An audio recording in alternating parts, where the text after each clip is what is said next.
Good afternoon and welcome back to the brief at 30. You're here with me, Sandro Satyajit. On to your local news now. The National People's Power lodged a complaint with the Human Rights Commission of Sri Lanka today regarding the local government election.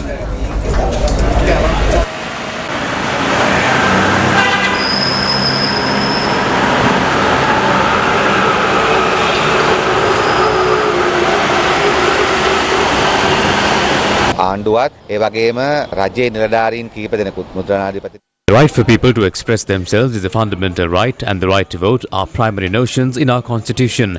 These fundamental rights are being ripped away. The government officials, including the government printer, the Secretary of the Treasury, the IGP, the Attorney General are all in on this. The President and the Cabinet of Ministers are responsible for this. We have lodged a complaint regarding this with the Human Rights Commission of Sri Lanka. We expect fair decisions from HRCSL regarding this. සම්බන්ධව අපි අද දිනේදී ශ්‍රී ලංකා මානවිකම් කොමිසමට පැමිණිල්ලක් යොමු කළා. අපි බලාපොරොත්තු වෙනවා මානවිකම් කොමිසමෙන් ඊට අදාළ කරන සාධාරණ තීන්දුව ලැබෙයි කියලා. And now on to news overseas. North Korean state media reported that leader Kim Jong-un broke ground for a large greenhouse project and a development for 10,000 apartments in Pyongyang.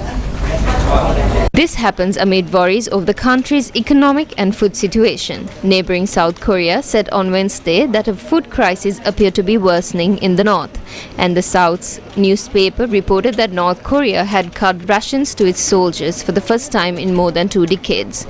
The North's state-run KCNA news agency made no mention of specific shortages in its report on the groundbreaking ceremonies in the capital, Pyongyang, but cited an official who said the greenhouse construction would be a model for overcoming present difficulties. The ceremonies come ahead of a rare meeting of the ruling party's Central Committee scheduled for some time in late February for the, quote, very important and urgent task to establish the correct strategy for the development of agriculture, end quote.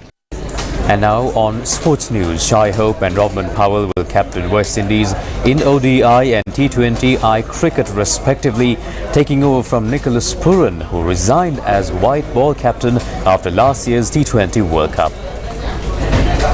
Both men had served as vice captains under Pooran and will take over in their respective roles during the upcoming tour to South Africa. Barring an improbable set of results in the final few Super League fixtures, West Indies would have to earn their spot at the ODI World Cup in India later this year via the global qualifier in Zimbabwe, which is scheduled for June-July. They are currently 8th on the table, way behind 7th place Afghanistan. That's all the news for now. We'll see you again next time.